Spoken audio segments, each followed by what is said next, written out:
morning, Mandy. I mean, this ship is spectacular. The guys and people here have been just so gracious to us, and it's such a feel-good story. Let's briefly connect the dots before we speak to the CEO of the Aker Philadelphia Shipyard, because here's our thinking and being here, and it's part of the oil and gas boom story we really haven't heard a lot about, which is this. Oil and gas boom driving demand for more oil and also more oil transportation. Under the Jones Act law, anything transported basically within the United States territories has to be on an American flagged and an American-built ship. The Aker Philadelphia Shipyard got orders for 6 massive tankers, and thus that's helped employment more than double, actually nearly triple since the downturn just a couple of years ago. There were more than 1,000 workers here at the shipyard, and we welcome in the CEO, Christian Rokey. Christian, thank you so much for having CNBC. This has just been amazing. Help us again connect the dots between where we were earlier in the week, Texas, North Dakota, talking about the shale gas boom, and putting women and men to work here in the shipyard. Well, it's a game changer for our industry. The increase in shale oil production in the United States has increased dramatically, and ships have played an increasing important role to move that oil to refineries along our nation's coast. Ships provide cost-effective, environmentally friendly, safe, and flexible ways to move that oil, and that's part of the reason why we've seen demand for these ships increase in recent years. You know, it was tough times for a couple of years. It was tough times in a lot of places in America. You guys had to have layoffs.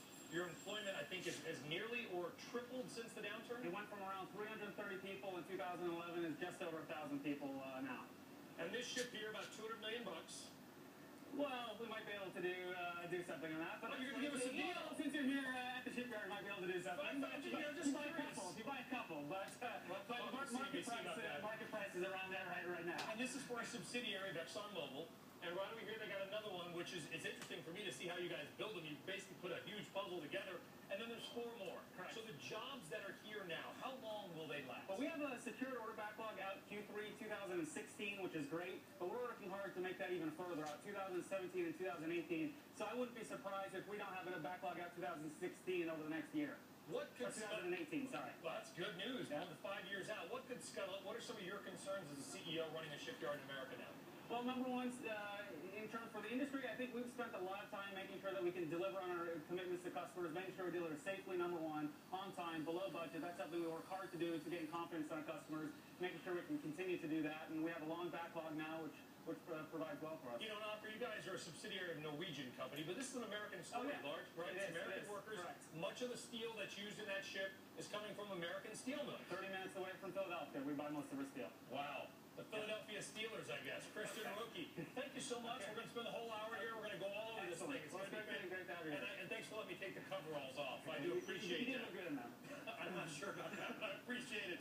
So, Mandy, I know that Jim Kramer has also joined you on set as well, because he is Philadelphia's native son. And Jim, it's so cool to be here to tell this story. We go out west, we talk about it. Everybody knows that.